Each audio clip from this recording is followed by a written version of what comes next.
നമസ്കാരം. കണ്ണൂർ വിഷൻ ചാനലിൻ്റെ കിംസ് ഹെൽത്ത് ടോക്കിലേക്ക് എല്ലാവർക്കും സ്വാഗതം. എൻ്റെ പേര് ഡോക്ടർ ദിൽഷാദ്. ഞാൻ കണ്ണൂർ കിംസ് ശ്രീചന്ദ് ഹോസ്പിറ്റലിൻ്റെ യൂണിറ്റ് ഹെഡാണ്.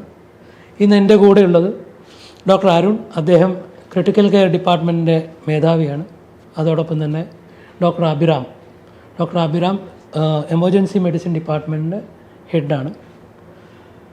Welcome doctors. സോ എനിക്ക് തോന്നുന്നത് കണ്ണൂർ കിംസ് ശ്രീചന്ദ് ഹോസ്പിറ്റൽ നമ്മൾ 8 മാസം മുമ്പ് സ്റ്റാർട്ട് ചെയ്തു. അതിനുശേഷം ഏറ്റവും കൂടുതൽ ഫോക്കസ് കൊടുത്ത 2 ഡിപ്പാർട്ട്മെൻറ്റാണ് emergency medicine and critical care. എനിക്ക് തോന്നുന്നു ഡോക്ടർ അരുണിനെ പറ്റി പറയുകയാണെങ്കിൽ അദ്ദേഹം നീണ്ട 20 വർഷത്തെ എക്സ്പീരിയൻസ്, ഒരു ക്രിട്ടിക്കൽ കെയർ വലിയൊരു ഡിപ്പാർട്ട്മെൻറ്റിൻ്റെ മേധാവിയായിട്ട് ഏകദേശം 20 വർഷത്തോളം എക്സ്പീരിയൻസ് ഉണ്ട്. ഒത്തിരി പേഷ്യൻസിനെ വളരെ മോശം സിറ്റുവേഷനിൽ നിന്നും ജീവിതത്തിലോട്ട് തിരിച്ചു കൊണ്ടുവന്ന ഡോക്ടറാണ്. അതോടൊപ്പം ഡോക്ടർ അഭിരാമിൻ്റെ ഒരു പ്രത്യേകത എന്ന് പറഞ്ഞാൽ അഭിരാം അക്കാഡമിക്കലി ഭയങ്കര നല്ല സ്ട്രോങ് ആണ്. പിന്നെ കുറേ സൊസൈറ്റിയിൽ എമർജൻസി അല്ലെങ്കിൽ ഒരു ക്രിട്ടിക്കൽ ഇവൻ്റ് ഉണ്ടായിക്കഴിഞ്ഞാൽ രോഗികൾക്ക് എന്തൊക്കെ പ്രാഥമിക ശുശ്രൂഷ കൊടുക്കണം എന്നുള്ളത് ഫോക്കസ് ചെയ്യുന്ന ഒരു ഡോക്ടറും കൂടെയാണ്. ഓക്കെ, അപ്പോൾ ഞാൻ ഒരു കോമൺ ആളുടെ കോമൺ ഒരു സംശയങ്ങൾ എൻ്റെ ഭാഗത്തുനിന്ന് ചോദിക്കുന്ന പോലെ ചോദിക്കാം. അതായിരിക്കും കുറച്ചും കൂടെ ജനങ്ങൾക്ക് കൂടുതൽ അറിയാൻ താല്പര്യം. ആദ്യം എനിക്ക് തോന്നുന്നത് അരുൺ സാറുമായിട്ട് സ്റ്റാർട്ട് ചെയ്യാം. സോ പലപ്പോഴും നമ്മൾ ഹോസ്പിറ്റലിൽ ഇപ്പോൾ 8 മാസമായിട്ട് നമ്മൾ ഒത്തിരി ക്രിട്ടിക്കൽ പേഷ്യൻസ് വരുന്നുണ്ട്.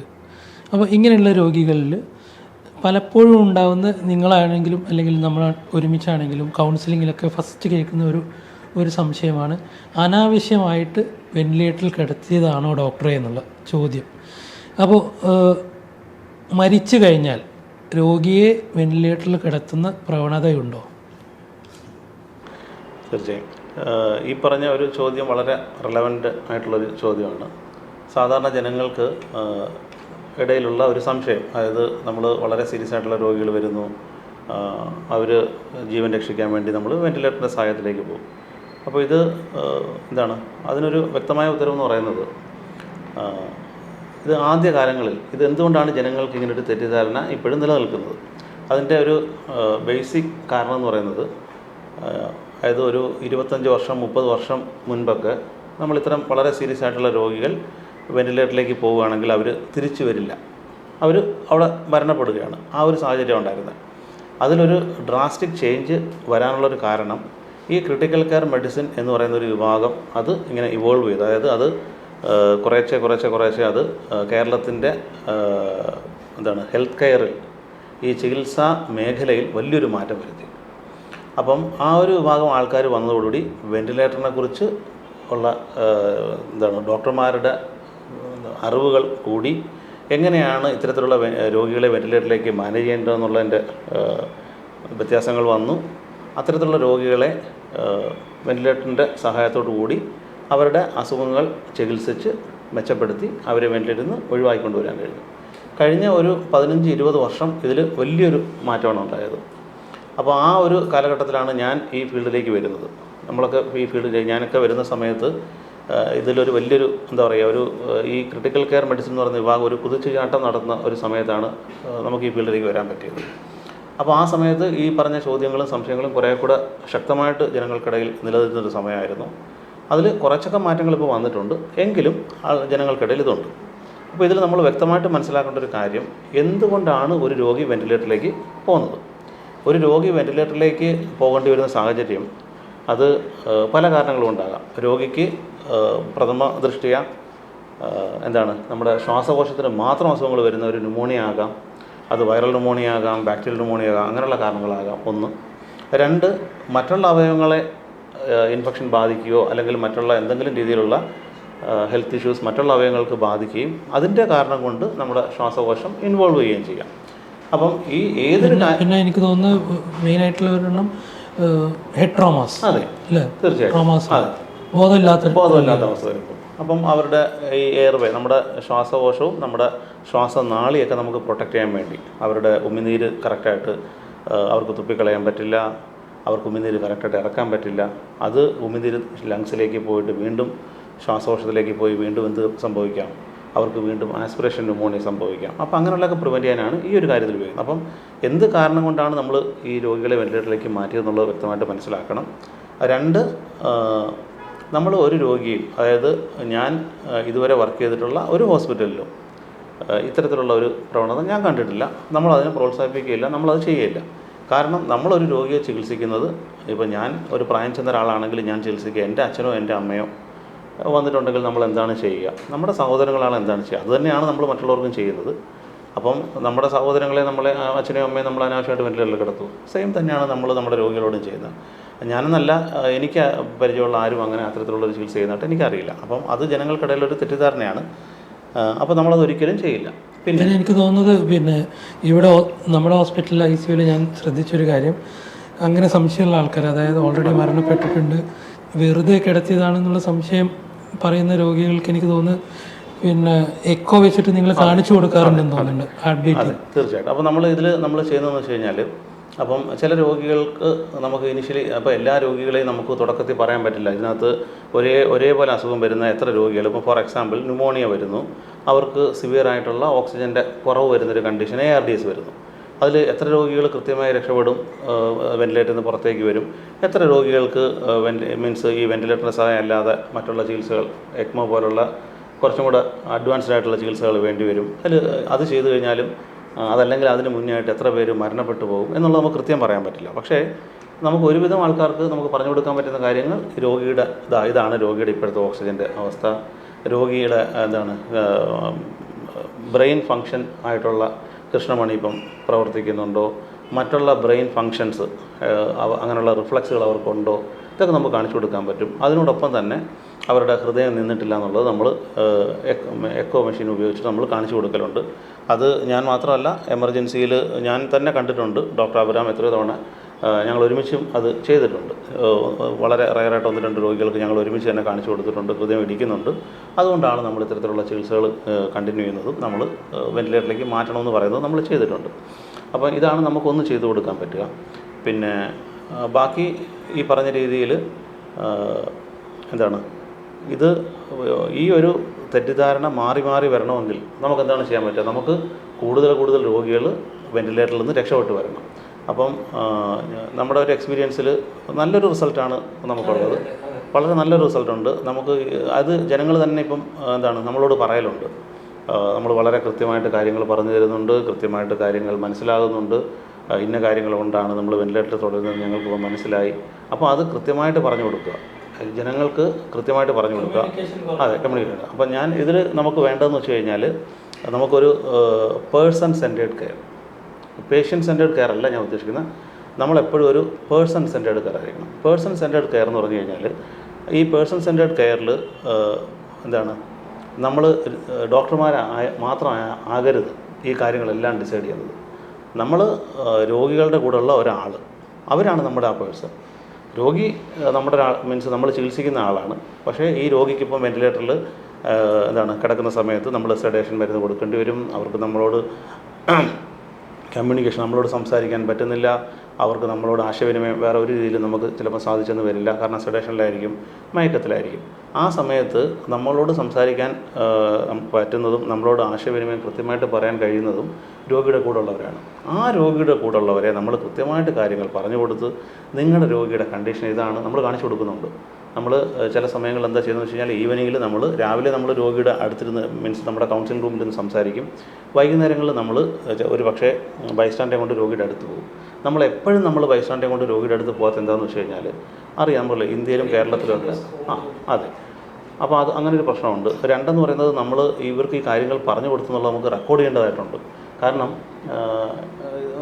ഇന്നത്തെ കാലത്ത് ചെറിയ കാര്യങ്ങൾക്കാണ് ജനങ്ങൾ എല്ലാവരും അല്ല ഞാൻ പറയുന്നത്, എങ്കിലും വളരെ റെയറായിട്ടെങ്കിലും ആരെങ്കിലും നമുക്ക് കൃത്യമായിട്ട് പറഞ്ഞു തന്നിട്ടില്ല എന്നുള്ള ഒരു ഇത് വന്നു കഴിഞ്ഞാൽ നമുക്ക് ബുദ്ധിമുട്ടാണ്. അതുകൊണ്ടാണ് നമ്മൾ അത് ഒരു നിശ്ചിത സമയം വരെ റെക്കോർഡ് ചെയ്യുന്ന രീതിയിൽ നമ്മൾ ചെയ്തിട്ട് അത് റെക്കോർഡിംഗ് റൂമിലിരുന്ന് പറഞ്ഞു കൊടുക്കുന്നത്. അല്ലെങ്കിൽ ഏറ്റവും നല്ലത് രോഗിയെ കാണിച്ചുകൊണ്ട് പറഞ്ഞു കൊടുക്കുന്നതാണ് നമുക്കിഷ്ടം. കാരണം രോഗിയെ കണ്ടുകൊണ്ട് നമ്മൾ രോഗിയുടെ കൂടെയുള്ള ഒരു കാര്യങ്ങൾ മനസ്സിലാക്കുമ്പോൾ അവർക്കത് കൂടുതൽ മനസ്സിലാകുകയും നമ്മളോടൊപ്പം കൂടെ നിൽക്കാൻ അത് സഹായിക്കുകയും ചെയ്യും. അപ്പോൾ ഞാൻ ഈ പറഞ്ഞു വന്നത് പേഴ്സൺ സെൻറ്റേഡ് കെയറിനെ കുറിച്ചാണ്. അപ്പോൾ ഈ പേഴ്സൺ സെൻറ്റേഡ് കെയറിൽ രോഗിയുടെ കൂടെയുള്ള ആൾക്കാരും നമ്മൾ കാര്യങ്ങൾ പറയുന്നു. നിങ്ങളുടെ രോഗിയുടെ സിറ്റുവേഷൻ ഇതാണ്, നമുക്കതിൽ ഇന്ന കാര്യങ്ങളാണ് ചെയ്യാൻ കഴിയുക, നമുക്ക് ഇന്ന ബുദ്ധിമുട്ടുകൾ നമുക്ക് നേരിടാൻ സാധ്യതകളുണ്ട്, നമ്മളെ കൊണ്ട് ചെയ്യാൻ പറ്റുന്ന മാക്സിമം കാര്യങ്ങൾ ഇതൊക്കെയാണ്, നമുക്കിതെല്ലാം ചെയ്ത് നോക്കാം. അപ്പോൾ അവരുടെ ഒരു സജഷനോട് നമ്മൾ വാങ്ങുന്നു. അപ്പോൾ അവർ പറയുന്നു യെസ് ഡോക്ടർ, അപ്പം ഡോക്ടർക്ക് ഇങ്ങനെ കാര്യങ്ങൾ ചെയ്യാനുള്ള ഒരു കോൺഫിഡൻസ് ഉണ്ട്. ആ കോൺഫിഡൻസിൽ നമ്മളും തൃപ്തരാണ്, നമുക്ക് വെന്റിലേറ്ററിലോ അല്ലെങ്കിൽ എന്താ ചികിത്സ നമുക്ക് ചെയ്യാം. അപ്പോൾ ആ ഒരു പേഴ്സൺ സെൻറ്റേർഡ് കെയർ ആകുമ്പോൾ തന്നെ എനിക്ക് തോന്നുന്നു അത് നമ്മളൊന്ന് പ്രൊമോട്ട് ചെയ്ത് പോകുമ്പം ഈ പറഞ്ഞിട്ടുള്ള ഒരു തെറ്റിദ്ധാരണ കുറേശ്ശെ ജനങ്ങൾക്ക് മാറി വരും. ഒന്ന്. രണ്ട്, ഡെഫിനറ്റ്ലി ഈ ഒരു എന്താണ് പഴയ ആ കാലഘട്ടത്തിൽ നിന്ന് ആൾക്കാർ മാറി ചിന്തിച്ചു തുടങ്ങിയിട്ടുണ്ട്. അത് ഒരുപാട് അഡ്വാൻസ് ചെയ്ത് പോയി. ജനങ്ങളിപ്പം മനസ്സിലാക്കി വെന്റിലേറ്ററിൻ്റെ എന്താണ് നല്ല വശങ്ങൾ അവർക്ക് കുറേ പേർക്ക് നന്നായിട്ട് അറിയാം. അപ്പോൾ അത് മാറി വരുന്നുണ്ട്. ഇനിയും മാറി വരണമെന്നുണ്ടെങ്കിൽ ഞാനീ പറഞ്ഞ പോലെ വെന്റിലേറ്ററിൽ പോകുന്ന രോഗികൾ കുറേ പേര് പുറത്തേക്ക് വന്ന് അല്ലേ വെന്റിലേറ്ററിൽ നിന്ന് ഇങ്ങനെ നടന്ന് വന്ന് കാണണം. അപ്പോൾ അവർക്ക് അപ്പോൾ അവർക്ക് സന്തോഷമാവും. ഇപ്പം നമ്മുടെ ഒരു സിറ്റുവേഷനിൽ വളരെ സിക്കായിട്ട് വന്ന ഇനിഷ്യലി ആ രോഗികളെയൊക്കെ ടേക്ക് കെയർ ചെയ്യുകയും അവരെ ചികിത്സിക്കുകയും ചെയ്യുന്നത് എമർജൻസി ഡിപ്പാർട്ട്മെൻറ്റാണ്. അതെ, അതിലോട്ടാണ് ഞാൻ അടുത്തത് വരാൻ പോകുന്നത്. സോ നിങ്ങളുടെ അടുത്ത് രോഗികൾ എത്തുന്നതിന് തൊട്ട് മുമ്പ് ആദ്യം റീച്ച് ഔട്ട് ചെയ്യുന്ന ഒരു വിഭാഗമാണ് എമർജൻസി ഡിപ്പാർട്ട്മെൻറ്റ്. സോ എനിക്ക് തോന്നുന്നു കഴിഞ്ഞ 6-8 മാസമായിട്ട് ഒത്തിരി രോഗികൾ കാർഡിയാക് അറസ്റ്റായിട്ട് നമ്മുടെ എമർജൻസി ഡിപ്പാർട്ട്മെൻറ്റിൽ വന്നിട്ടുണ്ട്. അതിൽ ഹ്യൂമൻലി പോസിബിൾ ആയിട്ടുള്ള കുറേ കേസസ് രണ്ടാമത് ഹൃദയം പ്രവർത്തിച്ച് തുടങ്ങി വേണ്ട ട്രീറ്റ്മെൻറ്റ് കിട്ടി. നമ്മൾ ഈ പറഞ്ഞ പോലെ വെന്റിലേറ്ററിൽ കിടന്നവരുണ്ട്, കിടന്നിട്ട് അതിന്ന് പുറത്ത് വന്ന് നമ്മൾ വീട്ടിലോട്ട് വിട്ട ആൾക്കാരുണ്ട്. Okay, so big congrats to Abhiram and team. So coming to E ഡിയിൽ എപ്പോഴുള്ളൊരു സംശയം, മെയിൻലി നമ്മൾ ഫിലിമിലൊക്കെ പറയുന്ന പോലെ ഒരു 10 മിനിറ്റ് മുമ്പ് എത്തിയിരുന്നെങ്കിൽ വിധി മറ്റൊന്നും ആകുമായിരുന്നു. ഇത് നമ്മളെപ്പോഴും കേൾക്കുന്നുണ്ട്. അപ്പോൾ പലപ്പോഴും ആൾക്കാർ ഇപ്പോൾ തൊട്ടടുത്തുള്ള അപ്പാർട്ട്മെൻറ്റ് അല്ലെങ്കിൽ ഒരു വീട്ടിൽ ഒരാൾ കുഴഞ്ഞു വീഴുന്ന സമയത്ത് എന്തൊക്കെ ചെയ്യണം? നമ്മൾ പലപ്പോഴും പറയും കണ്ടിന്യൂസ് CPR കിട്ടിയിട്ടുണ്ടോ, കിട്ടിയിരുന്നെങ്കിൽ ഔട്ട്കം കുറച്ചും കൂടെ ബെറ്റർ ആകുമായിരുന്നു. അതല്ലെങ്കിൽ ഒരാൾ വീണ് കഴിഞ്ഞാൽ എന്തൊക്കെ ചെയ്യണം? യെസ് സർ, സാറ് പറഞ്ഞത് വളരെ കറക്റ്റാണ്. നമുക്കൊരു ഹൃദയസ്തംഭനം വന്നാൽ, ഒരാൾ കുഴഞ്ഞു വീണ് പോയാൽ നമുക്ക് ആദ്യം അറിയേണ്ടത് എന്താണ് കാരണം. ആ കുഴഞ്ഞു വീണ് പോയതിൻ്റെ കാരണം അറിയണം. അത് ചിലപ്പോൾ ഹാർട്ട് നിന്ന അവസ്ഥയാണ് ഹൃദയസ്തംഭനം എന്ന് പറയുന്നത്. ആ ഒരു അവസ്ഥയാണെങ്കിൽ നമ്മുടെ തലച്ചോറിലേക്കുള്ള രക്തോട്ടം നിലച്ചിട്ടുണ്ടാവും, ഹാർട്ട് ഇടിക്കുന്നില്ലല്ലോ. അങ്ങനെ ഒരു 5 മിനിറ്റിൻ്റെ മേലെ നമ്മുടെ ബ്രെയിനിലോട്ട് രക്തം എത്തിയിട്ടില്ലെങ്കിൽ നമ്മുടെ ബ്രെയിനിൻ്റെ സെൽസ് മരിക്കാൻ തുടങ്ങും. അങ്ങനെ അവസാനം അവരൊരു ജീവശവമായി മാത്രം മാറുന്ന ഒരു അവസ്ഥ വരും, ബ്രെയിനിലോട്ട് ബ്ലഡ് കിട്ടാത്ത അവസ്ഥയിൽ. അതുകൊണ്ട് ഒരാൾ കുഴഞ്ഞു വീഴാൻ പല കാരണങ്ങളുണ്ട്. ഷുഗർ കുറഞ്ഞിട്ട് കുഴഞ്ഞു വീഴാം, BP കുറഞ്ഞിട്ട് കുഴഞ്ഞു വീഴാം, അതൊരു അപസ്മാരമാവാം. പക്ഷെ എന്തൊക്കെയായാലും സമയബന്ധിതമായിട്ടുള്ള ട്രീറ്റ്മെൻറ്റ് കൊടുക്കേണ്ടത് ഒരു കാർഡിയാക് അറസ്റ്റ് ആണ്, അതായത് ഒരു ഹൃദയസ്തംഭനത്തിലാണ്. അപ്പം ഒരു ഹൃദയസ്തംഭനം ഐഡൻറ്റിഫൈ ചെയ്യുന്നതിലാണ് നമ്മൾ ആദ്യത്തെ സ്റ്റെപ്പ്. നമ്മൾ ഒരാൾ കുഴഞ്ഞു വീണാൽ നമ്മൾ ചെയ്യേണ്ടത്. അപ്പം അതിനാൽ ബേസിക് ലൈഫ് സപ്പോർട്ട് എന്ന് പറഞ്ഞ ആ ഒരു ക്ലാസ് എല്ലാവരും നിർബന്ധിതമായിട്ട് കേൾക്കണം എന്ന് എനിക്ക് തോന്നുന്നു. ഷോർട്ടായിട്ട് ഡോക്ടർക്ക് ഒന്ന് പറഞ്ഞു കൊടുക്കാൻ പറ്റുമോ? നമ്മൾ ഒരാൾ കുഴഞ്ഞു വീണാൽ നമ്മൾ ആദ്യം ചെയ്യേണ്ടതെന്ന് വെച്ചാൽ, നമ്മൾ എവിടെയാണെങ്കിലും, അതൊരു ഡോക്ടർ ആണെങ്കിലും ഹോസ്പിറ്റലിൽ വർക്ക് ചെയ്യുന്ന ആണെങ്കിലും ആരായാലും, ഹോസ്പിറ്റൽ അല്ലെങ്കിൽ നമുക്ക് മനസ്സിലാവണം നമുക്ക് ഒരിക്കലും ഒറ്റയ്ക്ക് അവരുടെ ജീവൻ രക്ഷിക്കാൻ പറ്റില്ല എന്നാണ്. അപ്പോൾ ഒരാൾ നമ്മുടെ മുമ്പിൽ ആദ്യം കുഴഞ്ഞു വീണാൽ നമ്മൾ ആദ്യം ചെയ്യേണ്ടതെന്ന് വെച്ചാൽ, ഓഫ് കോഴ്സ് നമ്മൾ റെസ്പോൺസ് ചെക്ക് ചെയ്യും. അപ്പോൾ നമ്മൾ അവരുടെ ഷോൾഡറിൽ നല്ല രീതിയിൽ തട്ടി, ചേട്ടാ നിങ്ങൾക്ക് അനക്കുണ്ടോ, എന്താ പറ്റിയെന്നൊക്കെ ചോദിച്ചിട്ട് ഒരു അനക്കം ഇല്ലെങ്കിൽ അടുത്ത് തന്നെ ചെയ്യേണ്ടത്, അങ്ങനെ ആദ്യത്തെ സ്റ്റെപ്പ് എന്ന് വെച്ചാൽ, ഓഫ് കോഴ്സ് ആദ്യത്തെ സ്റ്റെപ്പ് സീൻ സേഫ്റ്റിയാണ്. എന്ന് വെച്ചാൽ കടലിൽ ഒരാൾ മുങ്ങിക്കിടക്കുമ്പോൾ നമ്മൾ ഒരിക്കലും കടലിൽ പോയിട്ട് അവരുടെ ജീവൻ രക്ഷിക്കാൻ നോക്കില്ല. അതേപോലെ ഒരു റെയിൽവേ സ്റ്റേഷനിൽ പാലത്തിൽ ഒരാൾ കിടന്നു പോയാൽ നമ്മൾ അവിടെ പോയിട്ട് അവരുടെ ജീവൻ രക്ഷിക്കാനല്ല നോക്കണം. നമ്മൾ ഈ രക്ഷിക്കുന്ന ആൾക്കാരുടെയും രക്ഷിക്കാൻ ശ്രമിക്കുന്ന ആൾക്കാരുടെയും സീൻ സേഫ് ആവണം. സോ ഓൾവേസ് നമ്മൾ ആദ്യം സീൻ സേഫ്റ്റി വെച്ചിട്ടാണ് തുടങ്ങുന്നത്. രണ്ടാമത്തെ ഞാൻ നേരത്തെ പറഞ്ഞ പോലെ നമ്മൾ റെസ്പോൺസ് ചെക്ക് ചെയ്യും. അവരുടെ ഷോൾഡേഴ്സ് നല്ല രീതിയിൽ തട്ടി ടാപ്പ് ചെയ്തിട്ട് അവരോട് ചോദിക്കും, ചേട്ടാ ചേച്ചി ഓക്കെ ആണോ. അങ്ങനെ ഒരു അനക്കമില്ലാത്ത സാഹചര്യത്തിൽ നമ്മൾ മനസ്സിലാക്കുന്നു ഇവർക്ക് സഹായം വേണം. അങ്ങനെ അപ്പം തന്നെ നമ്മൾ ഒരു ആംബുലൻസോ 108 എന്തെങ്കിലും ഒരു ഹോസ്പിറ്റലിലേക്ക് എത്തുന്ന ഏതെങ്കിലും ഒരു വണ്ടീനെ വിളിക്കുക. മൂന്നാമത്തെ സ്റ്റെപ്പിലാണ് നമ്മൾ അയാൾക്ക് ഹൃദയസ്തംഭനം വന്നിട്ടുണ്ടോ ഇല്ലയോ എന്ന് അറിയുന്നത്. അപ്പോൾ ഒരാൾക്ക് ഹൃദയം സ്തംഭിക്കുമ്പോൾ അവർക്ക് പൾസ് നഷ്ടപ്പെടും. ഹാർട്ട് ഇടിക്കുന്നില്ലല്ലോ, അതുകൊണ്ട് നമുക്ക് പൾസ് ഉണ്ടാവില്ല. കഴുത്തിലെ പൾസായ കെറോട്ടിഡ് പൾസാണ് അത് ചെക്ക് ചെയ്യുന്നത്. അപ്പോൾ കെറോട്ടിഡ് പൾസ് ചെക്ക് ചെയ്തിട്ട് ഒരു 10 സെക്കൻഡായിട്ട് നമുക്ക് ഇവിടുത്തെ പൾസ് കിട്ടുന്നില്ലെങ്കിൽ അതിൻ്റെ അർത്ഥം ഹാർട്ട് നിന്ന് പോയിട്ടുണ്ടെന്ന്. ഹാർട്ട് നിന്ന് പോയാൽ എത്രയും പെട്ടെന്ന് നമ്മൾ ഇടിക്കാത്ത ഹാർട്ടിനെ നമ്മൾ ഇടിപ്പിക്കണം. അതാണ് CPR കൊണ്ട് നമ്മൾ ഉദ്ദേശിക്കുന്നത്. ഇത് നമ്മൾ പിന്നെ ഓവർ ചാനലാണ് സംസാരിക്കുന്നത്. അപ്പോൾ പലപ്പോഴുള്ള ഡൗട്ട്, ഈ ന്യൂസ് അല്ലെങ്കിൽ ടോക്ക് കാണുന്നവർക്ക് അവർക്കറിയില്ല കറക്റ്റ് എവിടെ പൾസ് എങ്ങനെ നോക്കണമെന്ന്. അപ്പോൾ ഇൻ കേസ് പൾസ് നോക്കി കഴിഞ്ഞ് കിട്ടിയിട്ടില്ലെങ്കിൽ ഓർ ഡൗട്ട്ഫുൾ ആണെങ്കിൽ അല്ലേ, ഡൗട്ട്ഫുൾ ആണെങ്കിലും നമ്മൾ CPR സ്റ്റാർട്ട് ചെയ്യണം. ഓക്കെ, അങ്ങനെ നമ്മൾ CPR നമ്മൾ ഇടിക്കാത്ത ഹാർട്ടിനെ ഇടിപ്പിക്കുന്നതാണ് CPR കൊണ്ട് ഉദ്ദേശിക്കുന്നത്. ഇത് എന്തിനു വേണ്ടിയിട്ടാണെന്ന് വെച്ചാൽ ഈ ഹാർട്ട് നിന്ന് പോകുന്ന അവസ്ഥയിൽ രക്തോട്ടം ഉണ്ടാവില്ല. ഈ രക്തോട്ടം ഇല്ലെങ്കിൽ നമുക്ക് തലച്ചോറിലേക്കുള്ള രക്തോട്ടം നിലച്ചിട്ടുണ്ടാവും. ഒരു 5 മിനിറ്റിൻ്റെ മേലെ തലച്ചോറിലേക്കുള്ള രക്തോട്ടം നിലച്ചിട്ടുണ്ടെങ്കിൽ നമ്മുടെ ബ്രെയിൻ സെൽസ് മരിക്കാൻ തുടങ്ങും. അതുകൊണ്ട് എത്രയും പെട്ടെന്ന് CPR കൊടുത്തുകൊണ്ട് തലച്ചോറിലേക്കുള്ള രക്തോട്ടം വീണ്ടെടുക്കാനാണ് നമ്മൾ ശ്രമിക്കുന്നത്. അപ്പം എത്രയും പെട്ടെന്ന് കൊടുത്താൽ അത്രയും നല്ലതാണ് പേഷ്യൻറ്റിന്. അപ്പം നിങ്ങൾ വിചാരിക്കുന്നുണ്ടാവും നമ്മൾ ഒരു ഹോസ്പിറ്റലിലേക്ക് ഒരു ആംബുലൻസ് വിളിച്ചു കഴിഞ്ഞ് ഹോസ്പിറ്റലിലേക്ക് ആംബുലൻസിൽ പോയാൽ എല്ലാം ശരിയാകും എന്ന്. പക്ഷെ അങ്ങനെയല്ല. There is something known as chain of survival. Chain of survival എന്ന് വെച്ചാൽ ഇത് പല ഒരു ചെയിനിൻ്റെ പല ലിങ്ക്സ് ആണിത്. ഒരു ചെയിനിൻ്റെ പല കന്നികൾ എന്ന് വേണമെങ്കിൽ പറയാം. ഇതിൽ ഏതെങ്കിലും ഒന്ന് മോശമായാൽ ആ പേഷ്യൻറ്റിൻ്റെ ഔട്ട്കം സർവൈവലിനെ ബാധിക്കുന്നതാണ് ഈ ചെയിൻ ഓഫ് സർവൈവൽ കൊണ്ട് ഉദ്ദേശിക്കുന്നത്. അതിൽ ആദ്യത്തെ സ്റ്റെപ്പാണ് റെക്കഗ്നിഷൻ. നമ്മൾ ഒരാൾക്ക് ഒരു ഹൃദയസ്തംഭനാണെന്ന് നമ്മൾ റെക്കഗ്നൈസ് ചെയ്യണം, എന്നിട്ട് കാര്യങ്ങൾ ചെയ്യണം. രണ്ടാമത്തെ സ്റ്റെപ്പാണ് റെക്കഗ്നൈസ് ചെയ്ത ശേഷം എത്രയും പെട്ടെന്ന് CPR അടിക്കണം. അപ്പോൾ വീട്ടിൽ നിന്ന് ഒരാൾ കുഴഞ്ഞു വീണിട്ടുണ്ടെങ്കിൽ ഹോസ്പിറ്റലിൽ എത്തുന്നവരെ CPR നിർത്താണ്ട് തന്നെ, ആംബുലൻസിൽ പോലും CPR നിർത്താണ്ട് തന്നെ നമ്മൾ ഹോസ്പിറ്റലിൽ എത്തിക്കണം. അപ്പോൾ ഇങ്ങനെ ചെയ്താൽ മാത്രമേ നമുക്ക് ഒരു തിരിച്ച് വെറും ഒരു ഹൃദയം ഇടിക്കുന്ന ഒരു രോഗിനെ മാത്രമായിട്ടല്ലല്ലോ നമുക്ക് തിരിച്ച് വീട്ടുകാർക്ക് കൊടുക്കാൻ ആഗ്രഹം. നമുക്ക് അവർക്ക് നല്ല ബോധത്തോടു കൂടിയുള്ള ന്യൂറോളജിക്കൽ ഫങ്ഷൻ നല്ല രീതിയിലുള്ള ഒരാളെ തിരിച്ചു കൊടുക്കാനാണ് നോക്കുന്നത്. അതുകൊണ്ട് ഒരു ഹൃദയസ്തംഭനം നമ്മൾ റെക്കഗ്നൈസ് ചെയ്താൽ, നമ്മൾ കണ്ടുപിടിച്ചാൽ, അല്ലെങ്കിൽ നമുക്ക് കണ്ടുപിടിക്കാൻ പറ്റിയില്ലെങ്കിലും എത്രയും പെട്ടെന്ന് CPR കൊടുത്തിട്ട് അടുത്തുള്ള ഹോസ്പിറ്റലിലേക്ക്, അതായത് ഒരു കാർഡിയക് അറസ്റ്റ് മാനേജ് ചെയ്യാൻ ഒരു ഹോസ്പിറ്റലിലേക്ക് എത്തിയിട്ട് അവിടെ ബാക്കി ട്രീറ്റ്മെൻറ്റ് ചെയ്യുന്നതാണ് ഏറ്റവും നല്ലത് ഒരു രോഗി ഒരു ഹൃദയസ്തംഭനം ഉണ്ടായിക്കഴിഞ്ഞാൽ. ഓക്കെ, ഇതിലെനിക്ക് തോന്നുന്നു ഇതിലൊരു ജനങ്ങൾക്കുള്ളൊരു കൺഫ്യൂഷൻ വരാൻ സാധ്യതയുള്ളൊരു കാര്യം, നമ്മൾ എത്ര സമയം CPR ചെയ്യണം, അതാണ് അല്ലേ ഒരു കോമൺലി ഇനിയിപ്പോൾ ആൾക്കാർക്ക് ജനങ്ങൾക്കൊരു സംശയം വരുന്നത്. ഇപ്പോൾ ഈ വെന്റിലേറ്ററിൽ നമ്മൾ അനാവശ്യമായി കണ്ടിന്യൂ ചെയ്യുന്നു എന്ന് അതേ തോന്നൽ തന്നെയാണ് ചിലർക്ക് തോന്നുക. ഒരുപാട് സമയം CPR ചെയ്തു എന്നിട്ടും നമ്മൾ അനാവശ്യമായി പിന്നെ വെന്റിലേറ്ററിലേക്കൊക്കെ മാറ്റി കിടത്തുകയാണെന്നുള്ളത്. അത് ശരിക്കും പറഞ്ഞു കഴിഞ്ഞാൽ നമ്മൾ ഒരാളെ എത്ര സമയം CPR ചെയ്യണമെന്നുള്ളത് അങ്ങനെ കൃത്യമായിട്ട് ഒരു എഴുതി വെച്ചിട്ടുള്ള 10 മിനിറ്റ് മാത്രം ഒരാളെ CPR ചെയ്താൽ മതി, അങ്ങനെയൊന്നുമില്ല. അത് നമ്മൾ രോഗിയുടെ പല അല്ലേ, അത് ഞാൻ പറയാൻ എൻ്റെ അറിവിലുള്ള കാര്യങ്ങൾ ഞാൻ പറയാം. അപ്പം അഭിരാമിന് അതിനകത്ത് എന്തെങ്കിലും വ്യത്യസ്തമായിട്ടുള്ള കാര്യങ്ങളോ അല്ലെങ്കിൽ അഡപ്പ് ചെയ്യണമെങ്കിൽ അഡപ്പ് ചെയ്യാം. അപ്പോൾ അതിൽ ശരിക്കും പറഞ്ഞു കഴിഞ്ഞാൽ അങ്ങനെ ഒരു കൃത്യമായിട്ടൊരു സമയമൊന്നും പറയുന്നില്ല.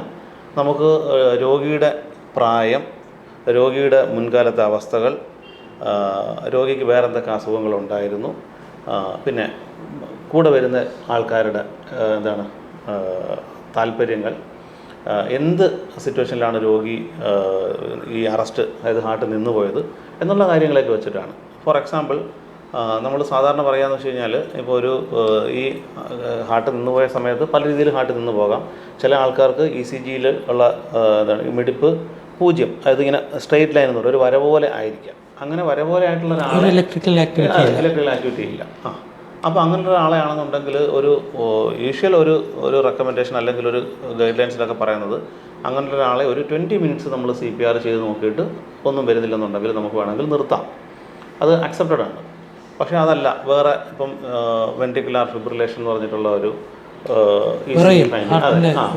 അത് നമുക്ക് ചിലപ്പം നമുക്കത് ഒരു കുറച്ചും കൂടെ നമുക്ക് CPR ചെയ്യാം, നമുക്ക് ഷോക്ക് അബിലിതമാണ്. അപ്പോൾ അങ്ങനെയുള്ള കാര്യത്തിലൊക്കെ കുറച്ചും കൂടെ നല്ല റെസ്പോൺസും കാര്യങ്ങളും പറയുന്നുണ്ട്. അപ്പോൾ നമ്മളത് ഈ പറഞ്ഞിട്ടുള്ള ഒരു യങ് പേഷ്യൻ്റാണ്, ഫാമിലിയുടെ സൈഡിൽ നിന്ന് കണ്ടിന്യൂ ചെയ്യണമെന്നാണ് ആഗ്രഹം. അപ്പോൾ നമ്മളത് കണ്ടിന്യൂ ചെയ്യും. അപ്പോൾ അതിനൊരു ഇന്ന സമയം നമുക്ക് ലിമിറ്റ് ചെയ്യാൻ പറ്റില്ല. പിന്നെ ചില കണ്ടീഷൻസ്, ഫോർ എക്സാമ്പിൾ നമുക്ക് റീസെൻ്റ്ലി ഒരു യങ് ബോയ് വന്നിട്ടുണ്ടായിരുന്നു. അപ്പോൾ ആ ചെറിയ പയ്യനാണ്, അതൊരു ഡ്രൗണിങ് ആയിരുന്നു, ഒരു കുളത്തിൽ വീണുള്ളായിരുന്നു. അപ്പോൾ ഒരു യങ് ആയിട്ടുള്ള ഒരാളെ നമ്മളെന്താ ശ്രമിക്കുക, നമുക്ക് മാക്സിമം അയാളെ ജീവിതത്തിലേക്ക് കൊണ്ടുവരാൻ ശ്രമിക്കും. കാരണം അയാൾക്ക് ന്യൂറോളജിക്കൽ റിക്കവറിയും കമ്പയർഡ് ടു ഒരു പ്രായം ചെന്ന ഒരാളെക്കാട്ടിയും അവരുടെ ന്യൂറോളജിക്കൽ റിക്കവറി ഫാസ്റ്റായിരിക്കും, സാധ്യതകൾ കൂടുതലായിരിക്കും. പിന്നെ ഈ വെള്ളത്തിൽ വീണതാകുമ്പോഴത്തേക്ക് തണുപ്പ് കുറച്ചും കൂടെ പ്രൊട്ടക്റ്റീവാണ്. അപ്പോൾ നമുക്ക് അങ്ങനെയുള്ള കണ്ടീഷനിൽ നമുക്ക് കുറച്ചും കൂടെ ട്രൈ ചെയ്തിട്ട് ആളെ നമുക്ക് ജീവിതത്തിലേക്ക് കൊണ്ടുവരാൻ. ആ കുട്ടിയെക്കുറിച്ച് പറഞ്ഞ സ്ഥിതിക്ക് പലപ്പോഴും ഉണ്ടാകുന്ന ഒരു സംശയമാണ്, ഇപ്പോൾ ഇങ്ങനെയുള്ള ഈ രോഗികൾ അതായത് ഹൃദയസ്തംഭനം വന്നിട്ട് ഈ വെള്ളത്തിൽ മുങ്ങിയ കുട്ടിയെ പോലെ ആരെങ്കിലും ഒരാൾ എമർജൻസിയിൽ വന്നു കഴിഞ്ഞാൽ എനിക്ക് തോന്നുന്നു നമ്മൾ ഇനീഷ്യലി പൾസ് ഇല്ലാന്നുണ്ടെങ്കിൽ CPR സ്റ്റാർട്ട് ചെയ്യുന്നു. വൺസ് റോസ്ക് അതായത് രണ്ടാമത് ഹൃദയം പ്രവർത്തിച്ച് തുടങ്ങിക്കഴിഞ്ഞാൽ അപ്പോൾ തൊട്ടുള്ള കൺഫ്യൂഷനാണ് എത്രത്തോളം നിങ്ങൾക്ക് ഉറപ്പുണ്ടോ, നിങ്ങൾക്ക് ഉറപ്പ് പറയാൻ പറ്റുമോ, വെന്റിലേറ്ററിൽ കിടത്തിയിട്ട് കാര്യമുണ്ടോ, എത്ര ദിവസം വെയിറ്റ് ചെയ്യണം, എപ്പോൾ പറയാൻ പറ്റും, ഇങ്ങനെയുള്ള അത് അവരെ കുറ്റം പറയില്ല, അവർക്ക് ഒത്തിരി കൺസേൺസ് ഉണ്ടാവും ആ സമയത്ത്. അപ്പോൾ ഇതിനെ നമ്മൾ എങ്ങനെ അഡ്രസ്സ് ചെയ്യണം? എന്തുകൊണ്ടാണ് ഒരു കാർഡിയാക് അറസ്റ്റ് പേഷ്യൻ്റ് തിരിച്ച് ഹൃദയം മിടിച്ച് തുടങ്ങിക്കഴിഞ്ഞാൽ വെന്റിലേറ്ററിലായ രോഗികളെ എപ്പോഴാണ് നിങ്ങൾ പ്രോഗ്നോസ്റ്റിക്കേറ്റ് ചെയ്യുക? അതായത് എത്ര സമയം വരെ എടുക്കും? അതായത് ഞാൻ ജസ്റ്റ് പറയാം, അത് സാർ, ഒരു ഹൃദയസ്തംഭനം ഉണ്ടാകുമ്പോൾ നമുക്ക് റിവേഴ്സബിളായി, അതായത് റിവേഴ്സ് ചെയ്യാൻ പറ്റുന്ന കുറേ കാരണങ്ങളുണ്ട്. അപ്പോൾ ആ കാരണങ്ങൾ കാരണം ഒരു ഹൃദയം നിന്ന് പോയിട്ടുണ്ടെങ്കിൽ ആ കാരണങ്ങളിനെ തരണം ചെയ്താൽ നമുക്ക് തിരിച്ച് ഒരു ഹാർട്ടിനെ ഇടിക്കുന്ന ഒരു ഹാർട്ടിനെ കിട്ടി അത് സസ്റ്റെയിൻ ചെയ്യാൻ സാധിക്കും. അതേപോലെ അതെല്ലാവർക്കും പറ്റില്ല. അപ്പോൾ ചില സമയങ്ങളിൽ ചിലപ്പം നമുക്ക് ഈ പറഞ്ഞ റിവേഴ്സിബിൾ ഫാക്ടേഴ്സായ പല കാരണങ്ങളുണ്ട്, അതിന് തരണം ചെയ്തിട്ടും തിരിച്ച് നമുക്ക് ഇടിക്കുന്ന ഹാർട്ടിനെ ആ ഇടിപ്പിനെ നിലനിർത്താൻ പറ്റുന്നില്ലെങ്കിൽ നമ്മൾ എത്രയും പെട്ടെന്ന് തെറപ്പി ഡീഎസ്കലേറ്റ് ചെയ്യും. ICUവിൽ നടക്കുന്ന സാർ ഒന്ന് പറയാം. ഇതിൽ അല്ല, നമ്മളിപ്പം ഈ രോഗികളെ നമ്മൾ കാര്യങ്ങളൊക്കെ കണ്ടിന്യൂ ചെയ്യുന്ന കാര്യങ്ങളുണ്ടോ എന്നുള്ളതാണ്.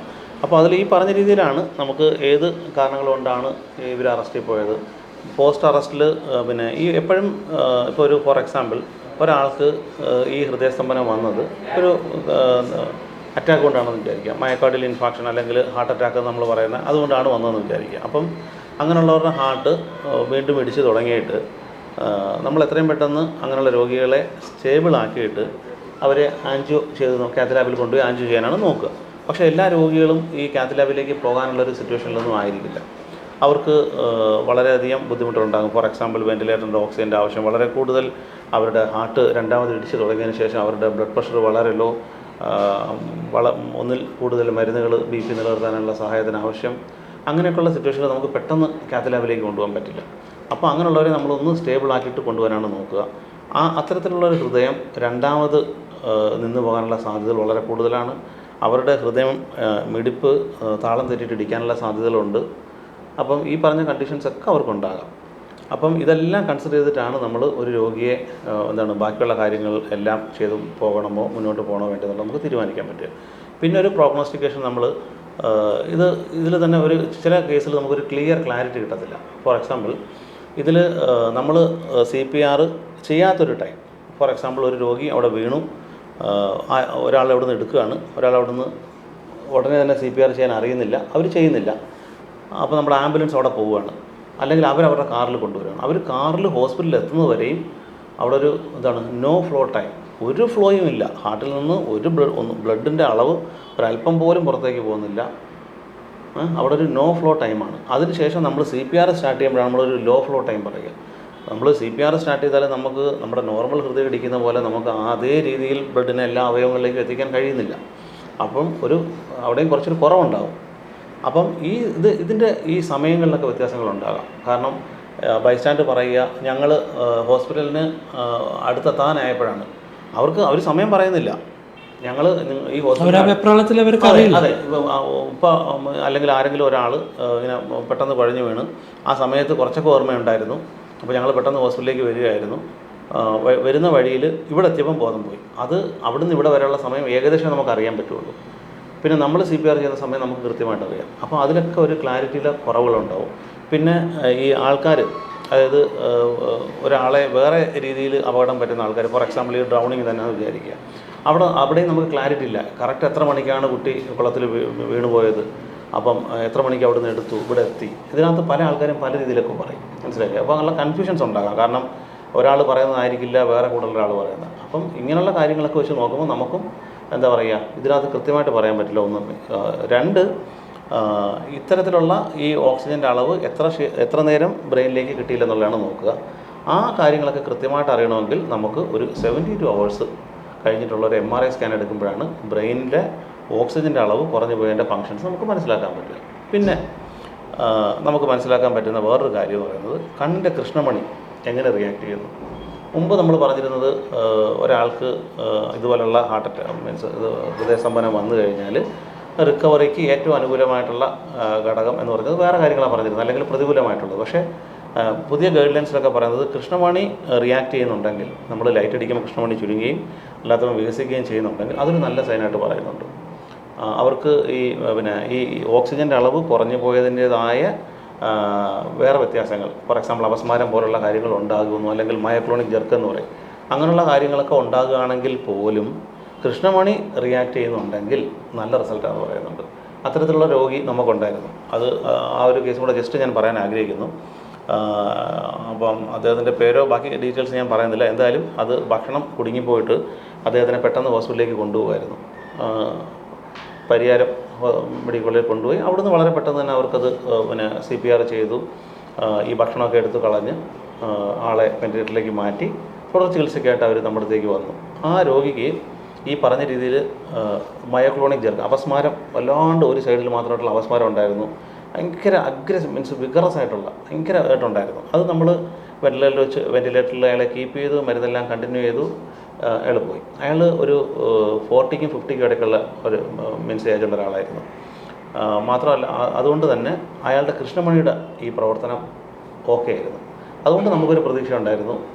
എത്രത്തോളം ഓക്സിജൻ ഡാമേജ് വന്നിട്ടുണ്ടാകാം എങ്കിൽ പോലും അയാൾ ജീവിതത്തിലേക്ക് വരാനുള്ള സാധ്യതകൾ വളരെ കൂടുതലാണെന്ന് നമുക്കൊരു കുറച്ചൊക്കെ അവർക്ക് പറഞ്ഞു കൊടുക്കാൻ പറ്റി. തുടക്ക സമയങ്ങളിലൊക്കെ രോഗിയുടെ കൂടെയുള്ളവർക്ക് വല്ലാത്ത കൺസേൺ ഉണ്ടായിരുന്നു. പക്ഷേ അവർ കാര്യങ്ങളൊക്കെ മനസ്സിലാക്കി നമ്മളോടൊപ്പം തന്നെ അവർ നിന്നു. ആ രോഗി അത്യാവശ്യം ഒബേയിങ് ആയിട്ട്, അതായത് നമ്മൾ പറയുന്ന കാര്യങ്ങൾ അനുസരിക്കാൻ പറ്റുന്ന രീതിയിൽ ആയിട്ടാണ് ഇവിടുന്ന് പോയത്. വെന്റിലേറ്ററിൽ നിന്ന് ഡയറക്റ്റ് മാറ്റാൻ കഴിഞ്ഞില്ല. വെന്റിലേറ്ററിൽ നമ്മൾ ഈ പറഞ്ഞ ട്രക്കോസ്റ്റമി ചെയ്തു. അതൊക്കെ സ്ലോലി റെഡിയായി ആൾ ഒബേ ചെയ്യുന്ന രീതിയിലാണ് പോയത്. അപ്പം ഈ പ്രോഗ്നോസ്റ്റിക്കേഷൻ അത്ര ഒരു എളുപ്പമുള്ള കാര്യമല്ല. അത് depends on age, depends on ഈ പറഞ്ഞ ടൈം, കാര്യങ്ങളിലൊക്കെ വ്യത്യാസങ്ങൾ വരാം. അതേപോലെ സർ ചില പോയ്സണിങ്സ്, അതിപ്പം പ്രൊലോങ്ഡ് ആയിട്ട് നമ്മൾ CPR കൊടുക്കും. പൊതുവേ നമ്മളൊരു 30 മിനിറ്റ് 40 മിനിറ്റിന് മേലെ നമ്മൾ ബ്രെയിൻ ഫങ്ഷൻ മോശമാകും എന്ന് വിചാരിച്ചിട്ട് ഈ പറഞ്ഞ എല്ലാ ഫാക്ടേഴ്സിനും ഒരുമിച്ച് വിലയിരുത്തിയിട്ടാണ് ഒരു തീരുമാനം എടുക്കുക, CPR നിർത്തണോ വേണ്ടയോ എന്ന്. അതേപോലെ സാറ് പറഞ്ഞ പോലെ ഡ്രൗണിങ് കേസസിൽ, അതേപോലെ ചില പോയ്സണിങ് കേസസിൽ, അങ്ങനത്തെ കേസസിലൊക്കെ നമുക്ക് കുറച്ചും കൂടെ നേരം CPR കൊടുക്കുകയും ചില സമയത്ത് നമ്മൾ ECMO CPRലോട്ട് കൺവേർട്ട് ചെയ്യുന്നതും ഇൻഡിക്കേഷൻസ് ഉണ്ട്. അപ്പം ഇതിൽ ഏറ്റവും പ്രധാനപ്പെട്ട എനിക്ക് തോന്നുന്നു ജനങ്ങൾക്ക് എത്തിക്കേണ്ട പോയിന്റ് എന്താണെന്ന് വെച്ചാൽ, ഒരാൾ കുഴഞ്ഞു വീണിട്ട് നിങ്ങൾ ഹോസ്പിറ്റലിലേക്ക് എത്തിക്കുകയാണെങ്കിൽ, അഥവാ അതൊരു ഹൃദയസ്തംഭനമാണെങ്കിലും അല്ലെങ്കിൽ ചലനമില്ലെങ്കിൽ CPR അടിച്ചിട്ട് വേണം തിരിച്ച് ഹോസ്പിറ്റലിലേക്ക് കൊണ്ടുവരാൻ. Continues without interruption. ഓരോ മിനിറ്റും വിലപ്പെട്ടതാണ്. അപ്പം ആ ഓരോ മിനിറ്റും അതിൻ്റെ വില നിങ്ങൾക്ക് മനസ്സിലായിട്ട് നിങ്ങൾ കാര്യങ്ങൾ നല്ല രീതിയിൽ പ്രവർത്തിക്കുക. So thank you doctors, very informative. അത് പൊതുജനങ്ങൾക്ക് അത് ഒത്തിരി ഉപകാരപ്പെടുമെന്ന് ഞാൻ വിചാരിക്കുന്നു. Thank you. കിംസ് ഹെൽത്ത് ടോക്കിൻ്റെ അടുത്തൊരു എപ്പിസോഡ് വരെ കാത്തിരിക്കുക. നന്ദി, നമസ്കാരം.